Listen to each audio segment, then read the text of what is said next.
Pagpatak nga ng alas 12, diretso na agad ako dito sa coffee shop ni Mrs. Hindi na kami humanap ng tauhan na magbabantay kasi naman 12 to 1 lang ang labas ng bata. Sayang naman kung mag-uupa ka pa, isang oras lang naman yun. Kaya sige, sabi ko, ako na lang, kaya ko na yan. Ito, ang order nga ng customer is mango cheesecake. Isa din ito sa bestseller namin mga bossing. 45 to 48 pesos nga pala yung presyo ng aming milk tea dito. Pero sinisigurado ko sa inyo, presyong hindi tinipid yan. Di tulad ng iba, sobrang mura, kaya halos wala ng lasa. Yung pwesto nga pala namin ay nandito lang sa harap ng Muñoz National High School Main. Bisita lang po kayo dito kung gusto nyo matikman ang aming mga bestseller. Ang susunod naman na order ng customer is Coke Float. Meron din kaming Coke Float dito mga bossing ko. Simple lang naman itong gawin. Lagyan mo lang ng Coke, plus yelo, plus ice cream. Yun na yun. Ang sarap nga daw nitong aming Coke Float. Sabi ng mga nakatikim na, mas masarap pa sa Jollibee. Uy!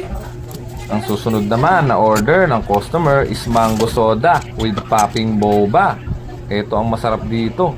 Puputok sa bibig mo yung lasa ng boba mga bossing. Kaya pag natikman mo, hahanap-hanapin mo. Chocolate shake naman yung susunod na order ng customer. 45 pesos ang bentahan namin dito. Mabili rin ito mga bossing ko. Subukan nyo rin ito. Promise, hindi kayo magsisisi dito. Ang next na order naman ng customer is lychee soda. Lychee siya na may nata mga bossing. Napakasarap nito. At lagi ding binibili ng mga customer. Kaya pag natikman mo, hahanap-hanapin mo. Yung isang customer naman, ang order niya is green apple fruit tea with nata mga bossing.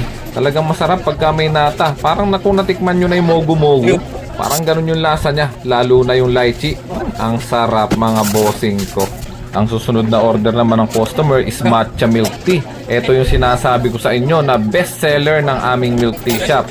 Napakasarap talaga nito. Pag di ka nasarapan, sige, huwag mong bayaran.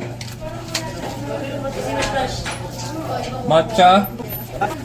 Mahaba pa sana itong video, kaya lang nakakapagod na mag-edit. Kaya hanggang dito na lang. Maraming salamat po sa panonood. Hanggang sa muli. Ingat. Pandan.